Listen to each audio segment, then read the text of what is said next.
Nada, muchas gracias, FIDE Caja Canarias, por esta intensa labor, acompañados además de la Caixa y de la Fundación Caja Canarias, de formación y desarrollo empresarial que siguen llevando a cabo en nuestra tierra, en Canarias, ¿no? Siempre atentos a las nuevas tendencias, a los nuevos focos de interés para nuestro tejido empresarial y nuestros emprendedores, ¿no? Dando además continuidad, ¿no?, a este magnífico instrumento que ha demostrado ser el foro Nueva Economía, Nueva Empresa, adaptándolo a nuevos formatos, ¿no?, como este, ¿no?, que hoy se inaugura, ¿no?, dedicado a los nuevos hábitos y tendencias del consumidor.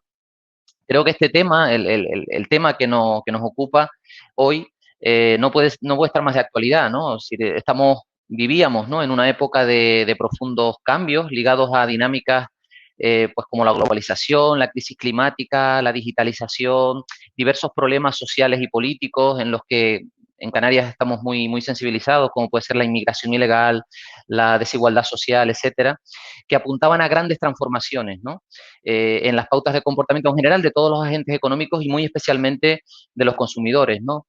Cuestiones como cómo vivíamos, cómo nos alimentábamos, cómo nos desplazábamos, cómo pasábamos nuestro tiempo libre, cómo amábamos, ¿no? Todo estaba y está ahora aún más en proceso de cambio, en proceso de transformación, ¿no? Y en medio de todo ello, pues por si fuera poco, llegó el COVID-19, ¿no? Ese impacto global, el que ha provocado, pues como ya se ha dicho, la crisis de nuestras vidas, ¿no?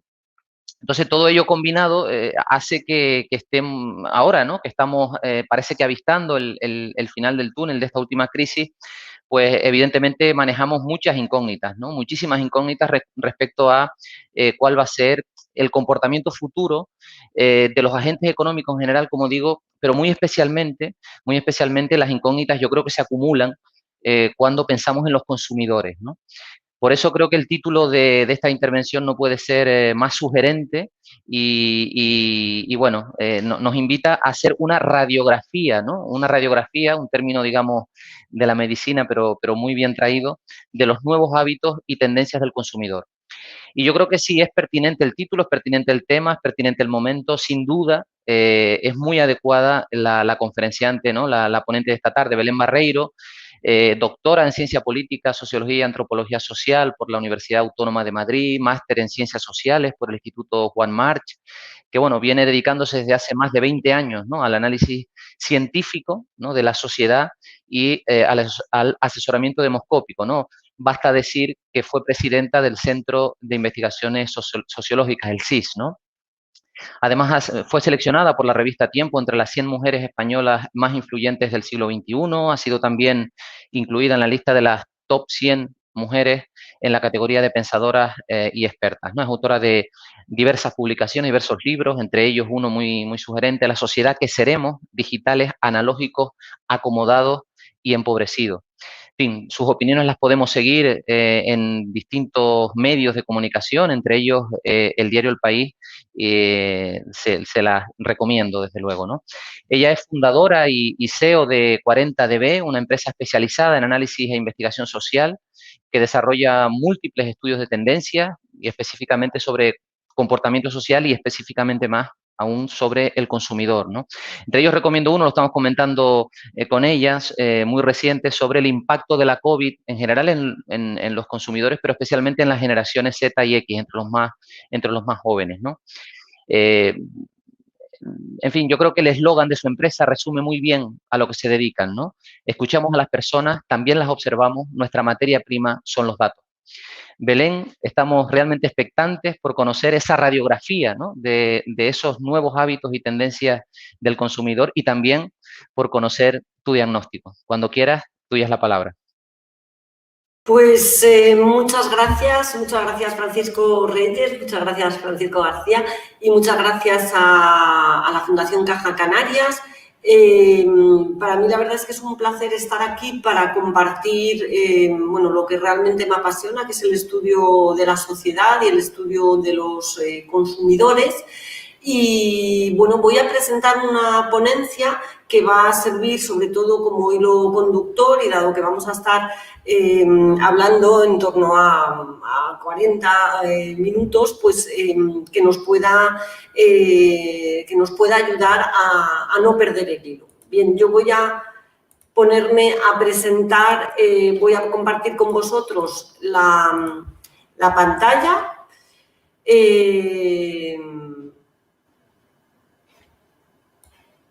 Que creo que está aquí, sí, efectivamente.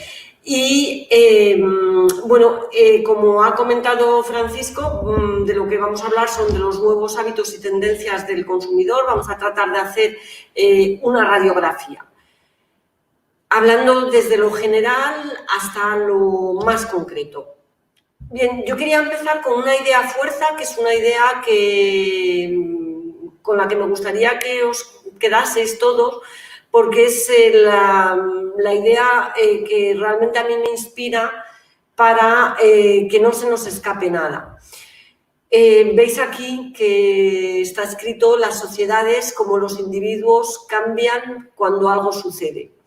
Bien, puede parecer obvio, pero me gustaría comenzar con una reflexión sobre qué es lo que esto significa. En la foto que hay aquí, no sé si lo reconocéis, es Jack Nicholson en una película muy recomendable que se llama Mejor Imposible, y que cuenta la historia de Melvin, que es una persona, un hombre muy maniático, con bastante mal humor, que todo le cuesta mucho y que vive muy ensimismado, muy encerrado en sí mismo, y que un buen día un vecino suyo le pide que se encargue de su perro, de cuidar a su perro. Y a partir de ese momento, un acontecimiento tan pequeño como encargarse de un perro durante un tiempo, a partir de este acontecimiento, la vida de Melvin cambia radicalmente, poco a poco, pero radicalmente. Se enamora de la camarera que le sirve todos los días la comida, empieza a ser mucho más amable con los demás y, en fin, el perro se convierte en la auténtica revolución de su vida, que le hace cambiar todo tipo de hábitos. Empieza a viajar, empieza a salir al cine, empieza a divertirse, empieza a hacer las cosas de otro modo. Bien, lo que ocurre con las sociedades es que, como los individuos, cambian cuando algo sucede. Por tanto, para hacer bien nuestro trabajo tenemos que estar, primero, ante todo, muy pendientes de cuáles son esos grandes sucesos de los que a veces se habla mucho porque pueden ser muy bruscos, como es la propia pandemia, pero otras veces son cambios más lentos que suceden poco a poco y de los que apenas se habla y, sin embargo, están cambiando de manera muy profunda cómo es la sociedad y cómo son los propios consumidores. Bien, en estos momentos hay 4 cambios que son los que propulsan las transformaciones sociales y las transformaciones de los consumidores. El primero es la crisis climática, que es un cambio que lleva tiempo, pero que se ha acelerado bastante en los últimos 2 o 3 años. El segundo es la digitalización, que también es un cambio que arrastramos desde hace tiempo, pero que se está acelerando cada vez más. El tercero es esto que yo llamo la revolución libertaria, la conquista creciente de estados de libertad, de libertades individuales, y que es probablemente de la que menos se habla y de las que más transformaciones genera, más nuevas tendencias, más microtendencias genera en el consumidor. Y, por último, la globalización, que ha puesto muchas cosas, nos ha traído muchas cosas buenas, pero también ha puesto muchas cosas patas arriba. Bien, la crisis climática, empezando por aquí. La crisis climática, estoy tratando de... Vamos a ver una serie de datos clave. Aquí vemos lo que es probablemente más relevante en términos de opinión pública, que es que el cambio climático preocupa cada vez más a los ciudadanos, preocupa cada vez más a los consumidores. Aquí tenemos la serie desde el año 2011 al año 2019, tenemos en verde claro la media española y vemos cómo crece de esa media de preocupación del 8 a una media de preocupación del 8,5, esas 5 décimas es un cambio muy relevante en términos de tendencias, y vemos también cómo la media europea de preocupación por la crisis climática también es cada vez más creciente. Bien, además tenemos una preocupación creciente que se transforma internamente en el sentido de que los jóvenes y mayores convergen cada vez más en su preocupación por el cambio climático. Si nos vamos al año 2011, vemos ahí cómo hay una distancia considerable entre los jóvenes más preocupados por el cambio climático y los mayores que lo estaban menos, y vemos que hoy en día apenas hay diferencia entre un grupo y otro. Jóvenes y mayores se preocupan en la misma cuantía por el cambio climático. Esto es el típico cambio, que no es el único, en el que son los jóvenes los que conciencian a los mayores, es decir, hijos que conciencian a padres y abuelos de la importancia del cambio climático. Bien, vemos también en los datos cómo hay cada vez más acción ciudadana contra el cambio climático, es decir, el cambio climático, la preocupación ciudadana no es pura retórica, es real. Y como es real, los propios ciudadanos cambian sus hábitos, intentan reducir residuos y separarlos para reciclarlos. Lo vemos ahí en esa línea verde, con el 83% de ciudadanos que dicen a día de hoy que lo hacen, frente al 72% que lo hacían hace unos años. Los consumidores eligen electrodomésticos en función de la eficiencia energética y utilizan alternativas ecológicas al automóvil privado, como caminar, ir en transporte público, utilizar la bicicleta. Estos son tendencias que implican o que muestran que el compromiso de los ciudadanos con el cambio climático no es puramente retórico, sino que es un compromiso real. Bien, pero aunque los ciudadanos participan mucho en esta lucha contra el cambio climático con sus propias acciones, lo que vemos también en los datos es que, en opinión de ellos, quien es auténticamente responsable o quienes son auténticamente responsables de abordar el cambio climático son sobre todo los gobiernos, por un lado y en primer lugar, y después seguido de las empresas. Es decir, la responsabilidad de las empresas está a día de hoy por encima de la responsabilidad que se le otorga a la Unión Europea, a los gobiernos municipales o, desde luego, muy por encima de la responsabilidad individual. Por tanto, los ciudadanos están más preocupados por el cambio climático, los jóvenes los mayores están ya tan preocupados como los jóvenes. Las preocupaciones se traducen en comportamientos cada vez más sostenibles y se mira mucho a las empresas, tanto como a los gobiernos, a la hora de buscar respuestas para el cambio climático. Bien, ¿esto en qué se traduce en términos de nuevos hábitos para el consumidor? Bien, se traduce en múltiples microtendencias, vamos a hablar de algunas de ellas. Se traduce, en primer lugar, en que tenemos un consumidor muchísimo más concienciado de lo que lo estaba hace años. Esto significa que tenemos un consumidor que mira a las empresas, mira los productos, mira los procesos de producción, juzga a las empresas por cómo lo hacen en términos de sostenibilidad, premia a las empresas que lo hacen bien, castiga a las empresas que lo hacen peor, y es exigente, ha incorporado a sus exigencias a las marcas, a sus exigencias a las empresas, esta dimensión medioambiental. Esto significa que las empresas no solo deben mirar lo que hacen y cómo lo hacen, es decir, que los productos sean de calidad, sino que también deben mirar a que los procedimientos y los procesos cumplan con esos requisitos de sostenibilidad en los que ahora se está fijando el consumidor, que no solo exige productos que sean buenos y que tengan una buena relación calidad-precio, sino que sean productos sostenibles. Por tanto, tenemos un consumidor concienciado que no solo va a mirar el precio, que no solo va a mirar la calidad, sino que va a mirar este aspecto tan importante como la sostenibilidad. Bien, tenemos otras tendencias muy importantes, la de primar lo local. Lo local va primero, no va primero siempre, pero va primero en mucha mayor medida de lo que lo hacía hace años. Esto significa que el consumidor prima el comercio de cercanía, significa que si puede comprar en comercios que tiene cerca, lo va a hacer antes que desplazarse y tener que coger el coche y así contaminar.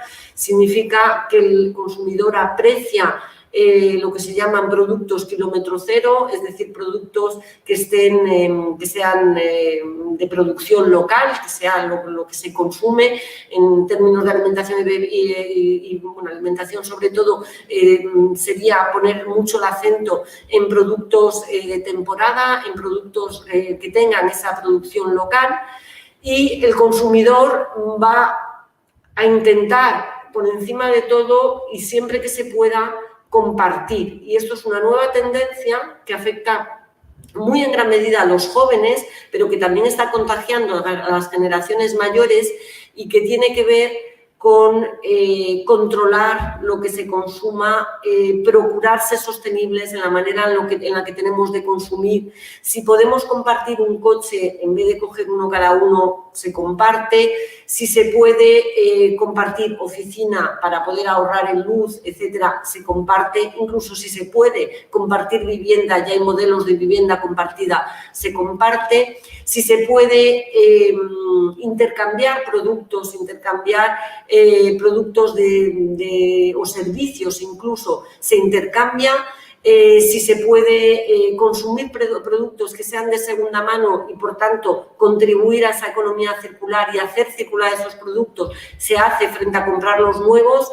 Estos son nuevas tendencias en las que lo que marca es que si se puede compartir, se hace, y que afectan muy notablemente al comportamiento de los jóvenes consumidores, pero, como digo, está contagiando también a los consumidores mayores. Por tanto, tenemos un primer gran propulsor de cambio, que es esta conciencia creciente que tenemos que cuidar el medio ambiente, esta conciencia de que hay que abordar la crisis climática, que está cambiando enormemente y está produciendo nuevos hábitos de consumo y nuevos hábitos de compra. Bien, siguiendo con los grandes propulsores de cambio, tenemos un segundo gran propulsor de cambio, que es la digitalización. Aquí los datos son claves, son bien conocidos, pero hagamos un repaso de esta revolución digital. En el gráfico se ve que en el año 2011, entre la población general no llegaba al 50%, la penetración de Internet, es decir, las personas que accedían diariamente a Internet, actualmente en la población general está por encima del 70%. Esto es el acceso diario. Si nos vamos al acceso trimestral, estamos ya por encima del 90% de personas que acceden a Internet. Por supuesto, sigue habiendo una brecha entre población joven y población mayor. Los jóvenes son nativos digitales, están completamente digitalizados, pero esa brecha también se va reduciendo con los años. Por tanto, cada año que pasa, cada año que hay nuevos consumidores que se incorporan, aunque sean mayores, a este proceso de digitalización. Esto, por cierto, hago paréntesis, esta brecha entre jóvenes y mayores se está reduciendo de forma muy significativa en este año de pandemia, ¿no? Si hay algo que nos ha cambiado, lo que nos ha cambiado muchísimo la pandemia, es que ha reducido enormemente la brecha entre jóvenes y mayores, acelerando el acceso de los mayores a Internet, tanto en sus compras, en su consumo, etcétera. Bien, tenemos una percepción muy positiva de la globalización, es decir, así como el cambio climático y la crisis climática solo traen malas noticias y tratamos de ajustar nuestros comportamientos para que no sean tan malas, la digitalización en principio trae sobre todo, aunque no únicamente, pero sobre todo buenas noticias. Los ciudadanos creen que tiene un impacto positivo en la economía, que tiene un impacto positivo en la calidad de vida, vivimos mejor ahora que estamos digitalizados y en general que tiene un impacto de vida en la propia sociedad. Bien, creemos también que unido a la digitalización, los robots, el avance de los robots y de la inteligencia artificial también tiene más consecuencias positivas que negativas, con ese 56% de ciudadanos que consideran que es positivo para nuestro país los avances en inteligencia artificial. pero ya se observa que la robotización, sobre todo, tiene opiniones o despierta opiniones algo menos buenas de lo que despierta la propia digitalización. Bien, ¿qué es lo que ocurre? Lo que ocurre es que en un país como España, en el que tenemos, como sabemos, unas altas tasas de paro, hay mucho miedo, un miedo muy extendido al impacto que pueda tener la digitalización en el empleo.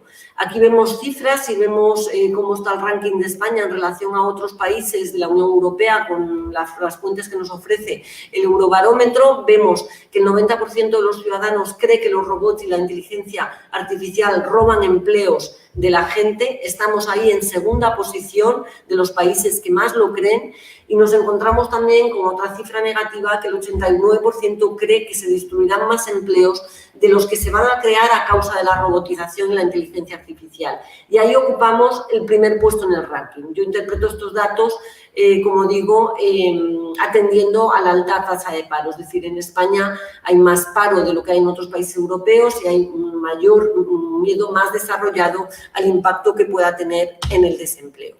Bien, ¿en qué se traduce esta digitalización? Bien, lo primero, en esa digitalización de lo cotidiano, y aquí, en fin, los datos son interminables. Cuando hablo de digitalización de lo cotidiano, me refiero a la digitalización que se produce las 24 horas del día.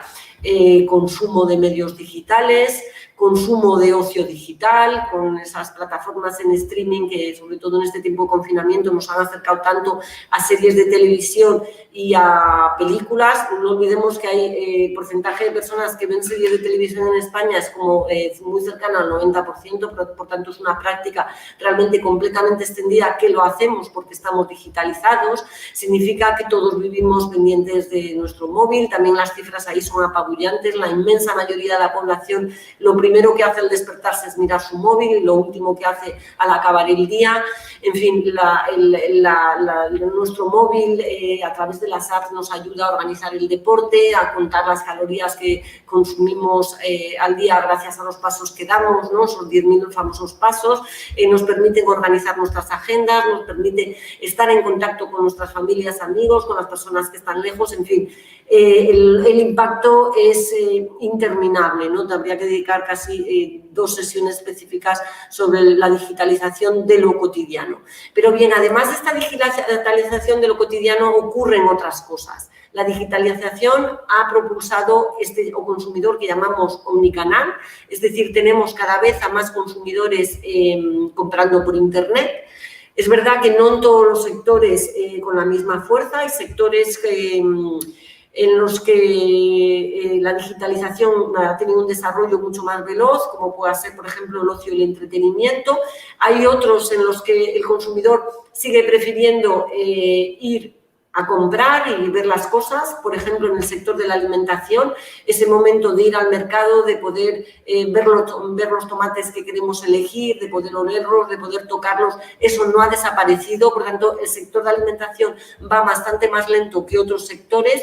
Y luego hay otros sectores peculiares, como el sector financiero, que tiene una digitalización enorme en lo que respecta al uso de la banca online y esas pequeñas tareas cotidianas que podemos hacer con el banco, pero tiene una digitalización mucho más lenta en la contratación de productos financieros. ¿Por qué? Porque cuando vamos a pedir una hipoteca o vamos a hacer una gran inversión, obviamente el aspecto de la confianza interpersonal, esa mirada del que nos atiende, esa conversación reconfortante nos hace todavía sentirnos mejor en los medios offline que en los medios online. Por tanto, vamos hacia un consumidor omnicanal, pero que no va al mismo ritmo en todos los sectores, lo mismo que no todas las personas van al mismo ritmo.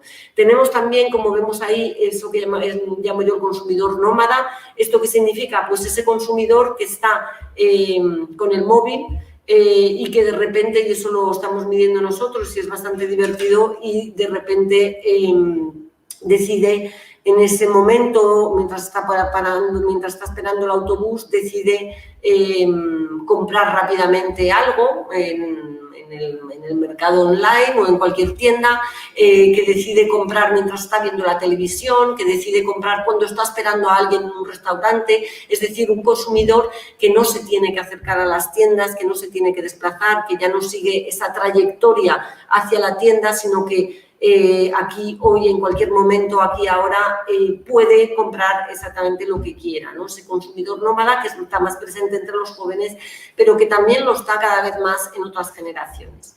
Bien, la digitalización ha producido otras tendencias enormemente relevantes. Otra de ellas es lo que yo llamaría el consumidor empoderado. Gracias a la digitalización, hoy en día muchas personas podemos disfrutar de las redes sociales, podemos poner en redes sociales o en internet, en las webs de muchos comercios, de muchas tiendas, de muchos restaurantes, lo que pensamos de los servicios que nos dan, lo que pensamos de los productos, y esto implica un empoderamiento enormemente profundo del consumidor. El consumidor ya no le hace falta ir a esa hoja de reclamación que no sabe muy bien finalmente qué ocurre con ella. El consumidor pone sus comentarios por internet y muchos consumidores cotillean qué es lo que dicen los demás sobre un servicio, qué es lo que dicen sobre un producto, y eso cada vez más influye en la opinión que tenemos de las marcas, en la opinión que tenemos de las tiendas, en la opinión que tenemos de distintas empresas, de distintos productos. Esa opinión compartida a través de internet, ¿no? Hasta el punto que ya diría que es tan importante como lo era antiguamente esos consejos que pedíamos a lo mejor a nuestros amigos, a nuestros padres a la hora de hacer una compra o a la hora de consumir algún producto concreto. Por tanto, tenemos un consumidor empoderado. Frente a esto, yo digo siempre que solo hay una receta. Si el consumidor lo puede comprobar, si no es todo, mucho por internet, y si tiene este poder de emitir en cualquier momento sus opiniones, la única manera de no perder reputación en una sociedad digital es hacer lo que se dice y decir lo que se hace. Es decir, por un lado, ser enormemente transparente con qué es lo que se hace, y por otro lado, si se anuncia o si se dice que se hacen las cosas de una determinada manera, realmente hacerlo así. Porque cualquier contradicción, como estalle, puede, digamos, hacer un daño muy veloz y muy profundo a cualquier marca. Por tanto, el consumidor empoderado lleva inevitablemente a marcas transparentes y coherentes, a empresas más transparentes y más coherentes.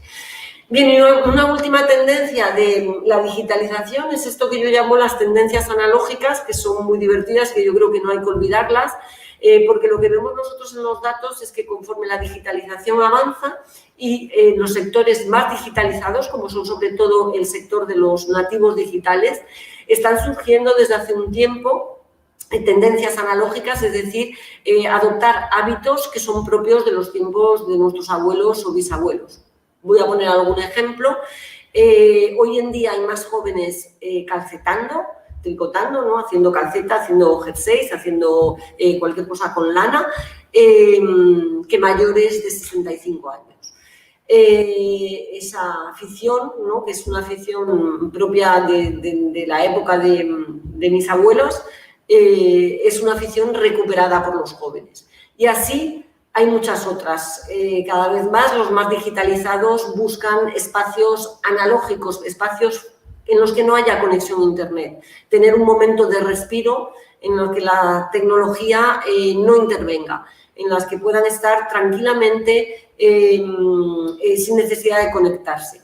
Y por las mismas crecen todas las aficiones que tengan que ver con las manualidades, el hacer mandalas, que es algo cada vez creciente, esos libros para colorear que hacen los adultos, que no son libros de niños, sino de adultos, y que requieren mucha paciencia, justamente lo contrario a la sociedad digital. Es decir, esas actividades analógicas que puede ser, por ejemplo, la propia cocina, que cada vez también es una tendencia creciente, el placer de la cocinar, todo aquello que son actividades que requieren paciencia, que no requieren en absoluto el uso de la tecnología, sino todo lo contrario, el uso de nuestra mente, el uso de nuestras manos, podría poner también de ejemplo la meditación, en fin, todas esas actividades que son casi lo opuestas a lo que implica la digitalización y que yo llamo tendencias analógicas.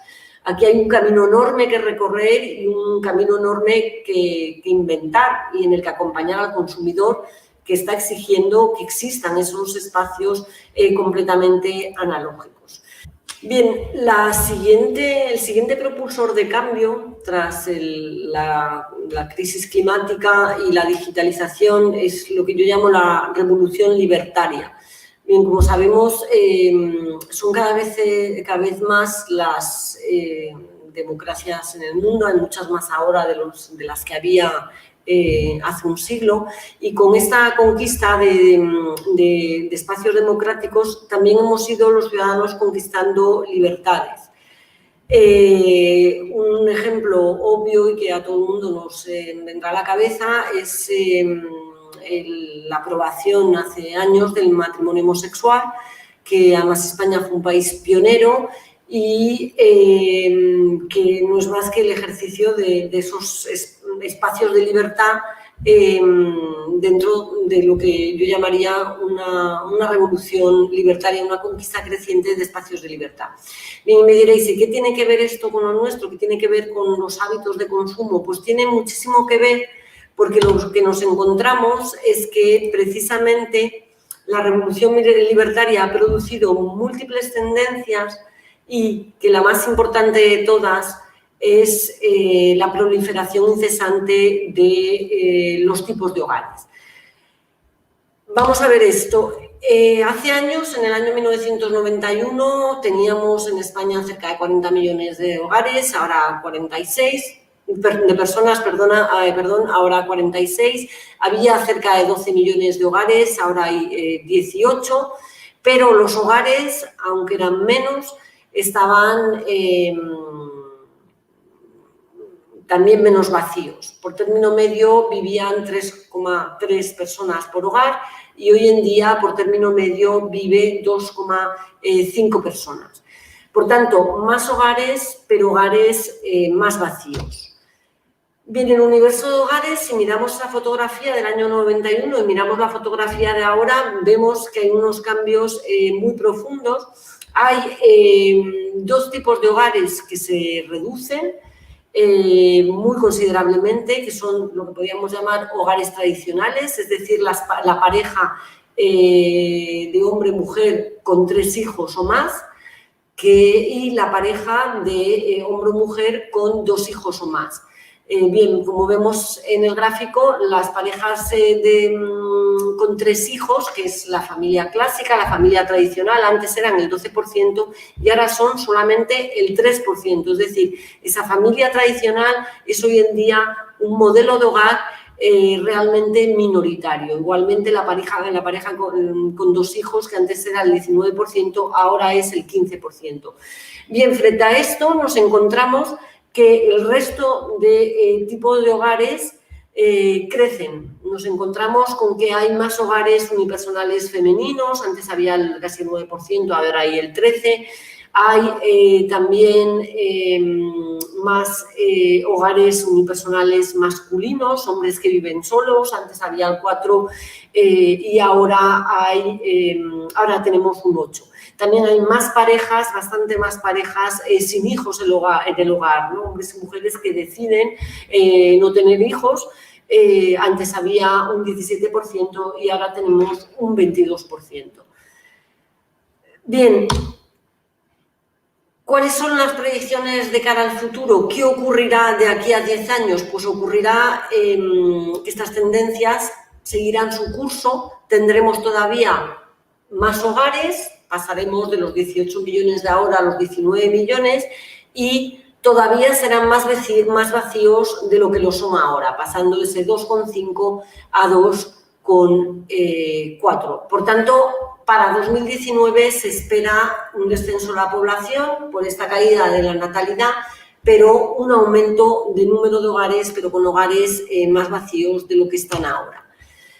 Bien, nos encontramos en este universo de hogares cuando miramos con nuestro microscopio hogares muy distintos. Ya no vale con mirar a esa familia tradicional de padre, madre, 2 o 3 hijos. Ahora hay hogares realmente muy heterogéneos. Por ejemplo, tenemos hogares con mascota. que son muy abundantes. Hoy en día en España hay más hogares con mascota que con hijos en edad escolar.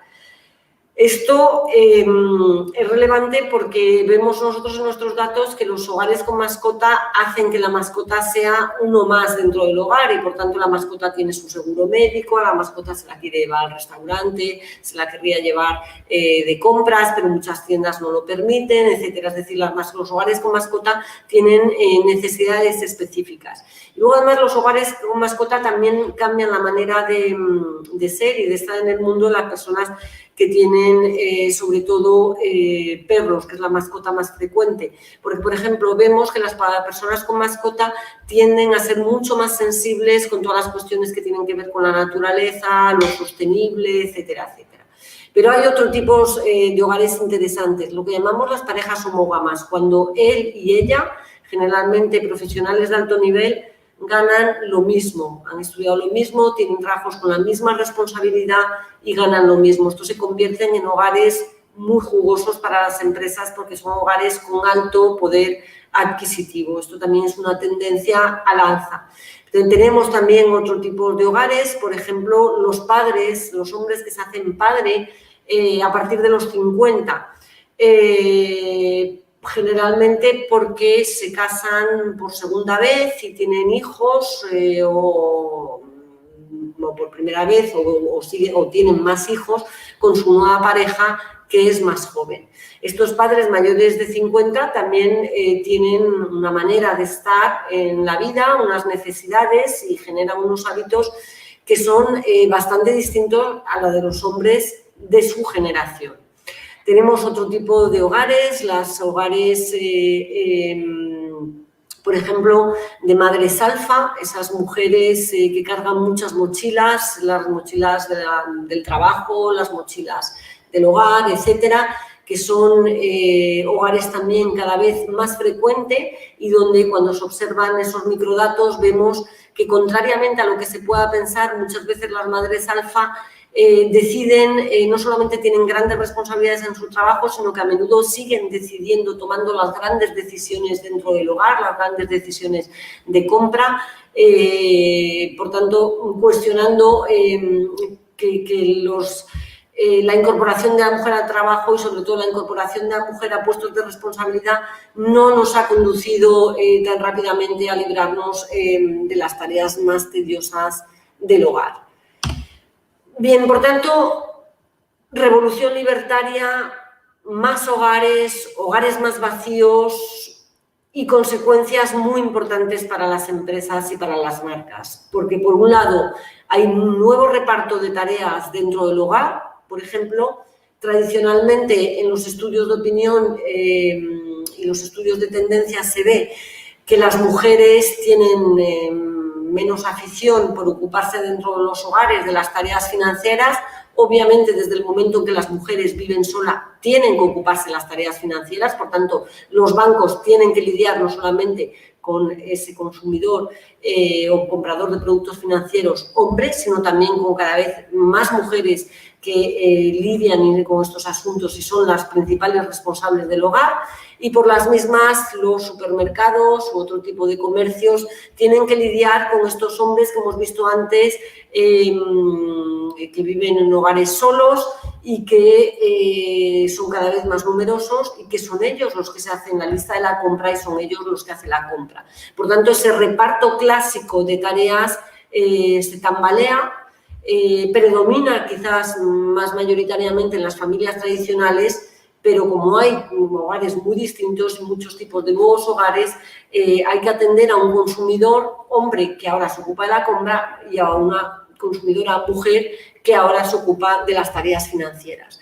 Y junto a este nuevo reparto dentro de los hogares hay una reestructuración de las demandas, es decir, los nuevos hogares generan nuevas demandas. Antes hemos hablado de las mascotas, las familias con mascotas tienen demandas muy específicas para las mascotas.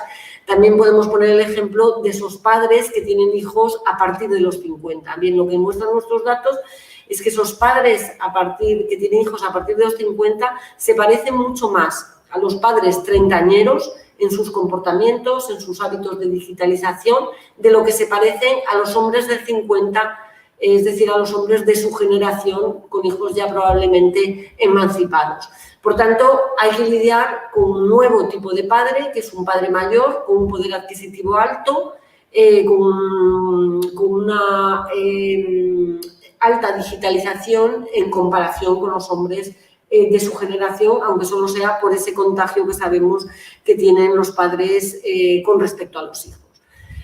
Bien, y nos vamos ya al último propulsor de cambio, la globalización. La globalización, en términos generales, hay algunos datos clave, produce más percepciones positivas que negativas. Hay una mitad de la población que cree que la globalización ha traído sobre todo cosas positivas, pero somos el país más pesimista o somos de los países más pesimistas dentro de la Unión Europea. Aquí vemos la media de la Unión Europea. En España, 49% cree que la globalización trae consecuencias positivas. En la Unión Europea lo piensa 47%.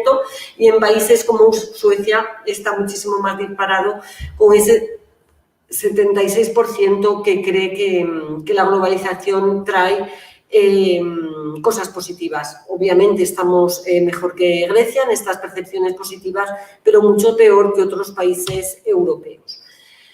Bien, en final el balance, cuando miramos a la globalización en términos de percepción ciudadana, es que los ciudadanos creen que trae muchas cosas buenas, pero que también trae muchas cosas malas. Por ejemplo, el 91% de los ciudadanos, es decir, casi todos, creen que el comercio internacional es positivo, pero la mayoría también cree que, o ven con malos ojos que las empresas caigan en manos extranjeras. Igualmente, la mayoría considera que la globalización generará empleo, pero también hay un porcentaje muy relevante de un tercio que cree que los salarios caerán y que habrá inflación, por tanto, precios más elevados. Y por las mismas, la mayoría cree que la globalización traerá crecimiento económico, pero hay un 60%, que es una mayoría muy contundente, que cree que está aumentando y que seguirá aumentando las desigualdades sociales. Por tanto, las actitudes hacia esa globalización son ambivalentes. ¿Pero en qué nos cambia en términos de consumo? Lo que nos cambia en términos de consumo, y este probablemente es el mensaje más importante para empresas y para marcas, es que la globalización está generando ganadores y perdedores.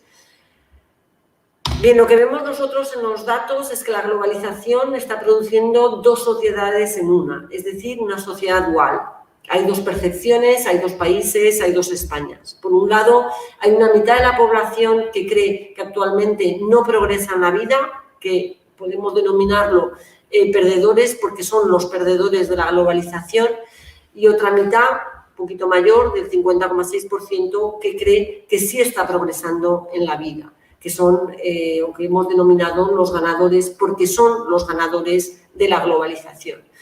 Bien, esta división, esta dualidad que hay en la sociedad tiene consecuencias muy importantes en el comportamiento del consumidor, porque los perdedores y ganadores hasta cierto punto tienen comportamientos opuestos.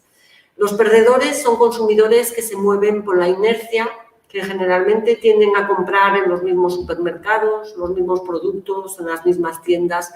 Son consumidores inerciales, son consumidores rutinarios. La innovación no les llama la atención, lo que les llama la atención es llegar a fin de mes, lo que les llama la atención sobre todo es el precio. Por tanto, van a lo de siempre, van a lo que conocen y por encima de todo lo que buscan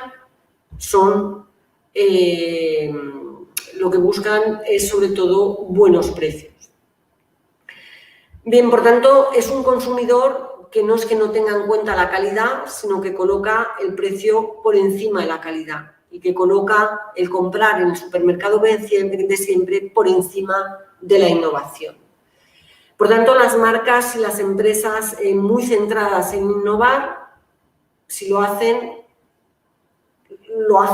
para otra parte de la población que no son precisamente estos perdedores, que son lo que llamamos los ganadores. Los ganadores es un tipo de consumidor realmente contrario, es un consumidor hiperdigitalizado frente a los perdedores que van mucho más lento en su digitalización. Los ganadores son consumidores que priman y buscan la innovación, buscan productos que les sorprendan, buscan productos que les emocionen, que les hagan, buscan servicios que les hagan sentir experiencias nuevas, buscan que siempre todo sea diferente. Y priman la calidad y están dispuestos a pagar más si esa calidad se garantiza en los productos y servicios. Por tanto, frente a la inercia y el precio, priman la innovación y la calidad. Pero hay otro aspecto en el que los perdedores y los ganadores tienen comportamientos muy distintos y es en la propia relación que tienen con las instituciones, en la propia relación que tienen con las empresas. La desafección, ese consumidor rebelde, ese consumidor que desconfía de las empresas, sobre todo de las grandes, que desconfía de los bancos, que ha generado vínculos de desafección con respecto a las instituciones, los bancos y las grandes empresas, ese consumidor está sobre todo presente entre los perdedores, que miran a las grandes empresas con cierto recelo y que exigen que hagan más por la sociedad de lo que lo están haciendo. Frente a los ganadores, que tienen una relación mucho más benevolente con las marcas, mucho más benevolente con las empresas. No tienen esa desconfianza radical ni extendida, ni desconfían por encima de todo, ni su primera reacción ante cualquier acontecimiento es desconfiar de aquellos de las grandes empresas o de los bancos o en general de los que se consideran más poderosos. Es decir, frente al consumidor rebelde, que es el consumidor propio de esa sociedad que llamamos perdedora, estaría el consumidor benevolente, que es un consumidor propio de esa sociedad que llamamos ganadora. Por tanto, las exigencias a las marcas en este aspecto son distintas, aunque los dos comparten muchas cosas en común, porque las actitudes de sostenibilidad se dan de manera transversal.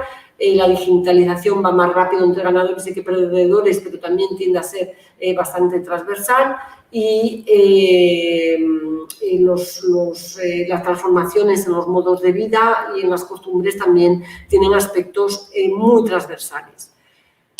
Bien, recapitulando y ya para terminar,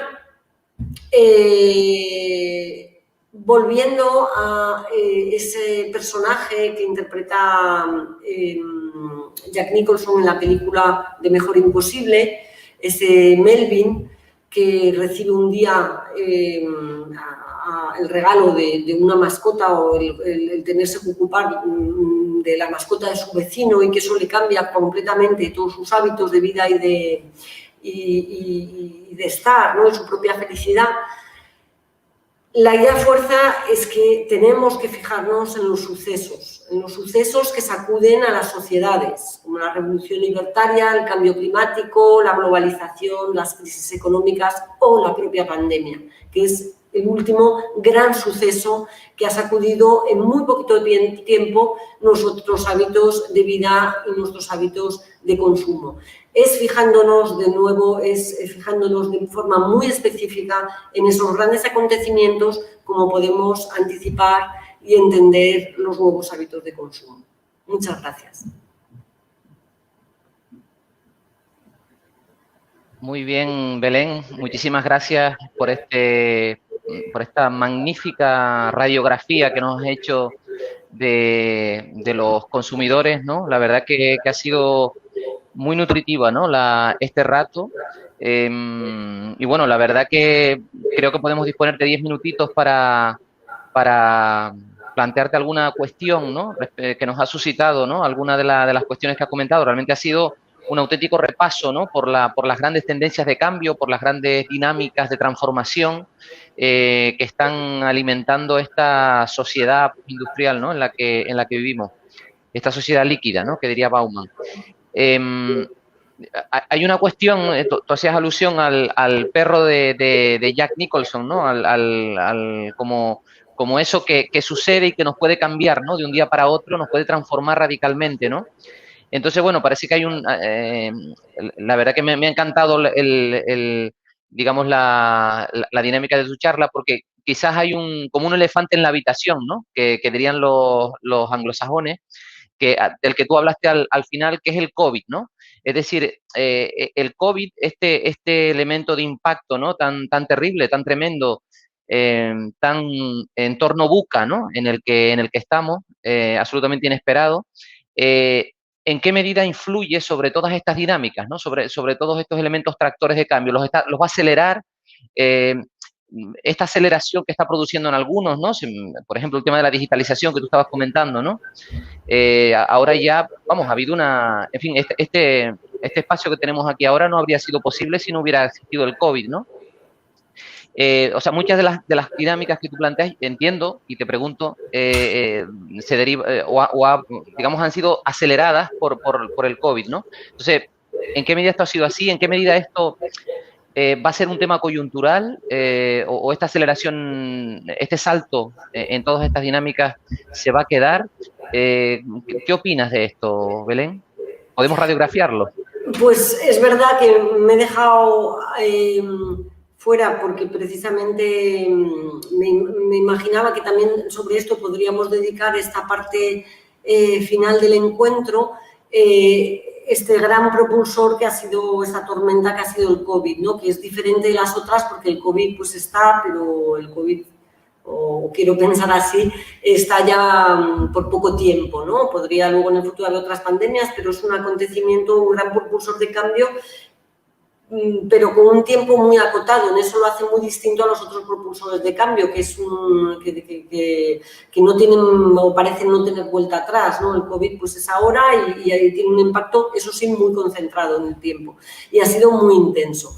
Entonces, los cambios que vemos son muy profundos, algunos se quedarán y otros yo creo que se irán tan pronto como han venido, ¿no? Probablemente el más importante o el más visible es el que tiene que ver con la digitalización, que ha habido un impulso enorme a la digitalización porque nos hemos visto obligados a hacer todo, a convertir Internet en nuestro gran aliado, incluso para trabajar. Y eso obviamente puede dejar tendencias a futuro, ¿no? Yo creo que algo de lo que hemos visto, el teletrabajo, va a quedar, entre otras cosas, porque cuando preguntas a los ciudadanos por el teletrabajo, la inmensa mayoría es muy partidario de combinar del trabajo presencial con el teletrabajo, por tanto es muy posible que empecemos a explorar unas dinámicas laborales algo distintas que en el periodo pre-COVID. Y luego lo que ha sido muy importante es que ese proceso de digitalización que nos habría llevado a lo mejor 4 o 5 años llegar a donde estamos ahora, pues se ha hecho en apenas un año, ¿no? Es decir, hemos ganado tiempo al tiempo, ¿no? Como se dice. Luego hay otras consecuencias que no son en absoluto deseables. Por ejemplo, sí que observamos que los hogares, que hay aproximadamente un tercio de los españoles que declaran haberse visto afectados económicamente por el COVID. Esto pues nos lleva a pensar que ya sea pues porque se haya quedado en paro algún miembro del hogar o los dos, o ya sea porque haya habido una reducción de salario. Esto lo único que hace es profundizar en esa desigualdad que ya nos estaba dejando la globalización. Y esto es una muy mala noticia, sobre todo porque cuando se hurgan quiénes son esos afectados económicamente por el COVID, lo que vemos es que vuelve en cierto sentido a ser muchos de los hogares de siempre, es decir, ese grupo de personas que no progresan, ese grupo de perdedores de la globalización son los más vulnerables en términos de COVID, es decir, son los primeros afectados materialmente por la propia pandemia, ¿no? Y luego hay otras noticias positivas que está por ver si se quedan o no. Por ejemplo, vemos mucho, sobre todo en estudios cualitativos, que hay ahí, el COVID ha dejado una reflexión interesante en muchas personas que tiene que ver con cómo queremos priorizar nuestras vidas, ¿no? Es decir, en cierto sentido, es como si fuésemos hacia un consumidor o una sociedad más ligera, que pretende desprenderse de lo superfluo, de lo que hace daño, de lo que nos sobra, de lo que no es tan relevante, ¿no? Es esa especie de viaje de ir hacia lo importante, ¿no? Hacia lo que realmente es prioritario en nuestras vidas. Ese es un viaje que Ciudadanos está haciendo y que lleva haciendo varios meses. Habrá que ver después, porque es verdad que tan pronto podamos volver a hacer una vida normal, pues es muy posible que a muchas personas esas reflexiones se queden, pero también es muy posible que esta vida acelerada que hacíamos antes de la pandemia, pues la retomemos, quizás no en la misma medida, pero sí, ¿no? Para algunas personas sí lo hagan, ¿no? Entonces, este cambio de mentalidades que también afecta al consumo, porque yo creo que lo que marca sobre todo como ciertas reflexiones de que hay que ser también más austeros, de que tampoco es tan importante gastar porque sí, es decir, estas tendencias un poco hacia desprenderse de lo material, ¿no? Bueno, estos son tendencias a seguir a ver qué es lo que pasa cuando estemos todos vacunados. Claro, claro. Sí, conforme hablabas ahora de todos estos cambios y también el impacto social y socioeconómico, ¿no? En general, que tenéis, retomando alguna, en fin, dentro de la última tendencia de la globalización, cuando hablabas de que hay ganadores y perdedores, ¿no? Como dos grandes segmentos de consumidores desde el punto de vista también de dónde los has situado, dónde están situados, ¿no? Desde el punto de vista de la capacidad adquisitiva y de las posibilidades de progresar en la vida, ¿no? Me recordaba el último estudio que ustedes han hecho, ¿no? 40 dB, lo comentamos al principio fuera de cámara, ¿no? Cómo ha impactado el COVID en los jóvenes, ¿no? En la generación Z y X, ¿no? Respecto en fin, a que la crisis del 2008 generó, digamos, inconformistas y la crisis desgraciadamente, del 2000, pues del COVID, ¿no? En la que estamos, pues más bien ha generado, pues, personas, digamos, pesimistas, ¿no? Respecto al futuro, ¿no? Esto, en fin, ¿cómo lo ves? Y también me imagino que va a influir mucho, obviamente, en el consumo. Es decir, quiero decir, ¿los jóvenes son los perdedores o estarían dentro de los perdedores mayoritariamente? Y cómo va a influir esto en el futuro, ¿no? Sí, o sea, yo creo que los jóvenes, ahí tienes toda la razón de comentarlo, porque sí están entre los perdedores, ¿no? Sobre todo en términos de expectativas, ¿no? Una generación tan formada que ya vivió la gran recesión de 2008, que cuando empieza un poco a salir a flote, con todos sus problemas además de emancipación, por el alto coste de la vivienda, pues de repente se encuentra otra pandemia que vuelve otra vez a sacudirles, ¿no? Entonces, yo creo que sí, que en términos socioeconómicos los jóvenes son un eslabón débil, ya lo eran y ahora vuelven a serlo, y con empleos de baja calidad, con salarios bajos, etcétera, y por tanto es una población pues a mirar con cuidado, ¿no? Para ver qué soluciones se pueden encontrar, ¿no? Y luego hay un fenómeno nuevo que ha producido la pandemia que no es nada bueno, y que, bueno, yo eso sí que espero que, no sé si tan pronto como nos vacunemos se irá, pero sí con el tiempo, y es esta sensación que tú comentas, Francisco, de desánimo, ¿no? Es decir, los datos de salud mental ahora mismo son muy preocupantes, porque vemos cifras que alcanzan el 60% de desánimo entre los ciudadanos, de desánimo, de mucha gente que habla de depresión, de insomnio, de nerviosismo, etcétera, ¿no? En fin, son indicadores globales, pero que pueden enmarcar bueno, todo este malestar emocional. ¿Afecta esto al consumo? Claro que afecta al consumo, ¿no? Porque para consumir, aparte de poder salir, obviamente eso tiene que ver con el aspecto sanitario de la pandemia, hay que estar en un ánimo de hacerlo, ¿no? Para ir de bares, para ir de restaurantes, para tal, hay que estar con ánimo de hacerlo. Entonces, estos datos de salud psíquica, pues hay que vigilarlos y esperar que que sean coyunturales, ¿no? Que respondan a esta situación de confinamiento, porque no hay que olvidar que para los jóvenes, bueno, la pandemia ha sido muy dura porque ellos están en edad de ser sociables, ¿no? Belén, la verdad que seguiríamos largo y tendido dialogando contigo, ¿no? La verdad que surgen muchísimas e interesantes cuestiones. Desgraciadamente el tiempo es limitado, vamos a tener que cerrar ya. Nada más que darte las gracias, Belén, por estar hoy con nosotros, haber hecho este hueco en tu agenda. Darle las gracias, por supuesto, a la Fundación Fide Caja Canarias, a la Fundación Caja Canarias y a la Fundación La Caixa por hacer posible también este ciclo y digamos, espacio especial, ¿no? Para los nuevos hábitos y tendencias del consumidor. Y bueno, emplazarles para futuras actividades de Fundación Fide. Hasta pronto a todos y a todas y muchísimas gracias, Belén.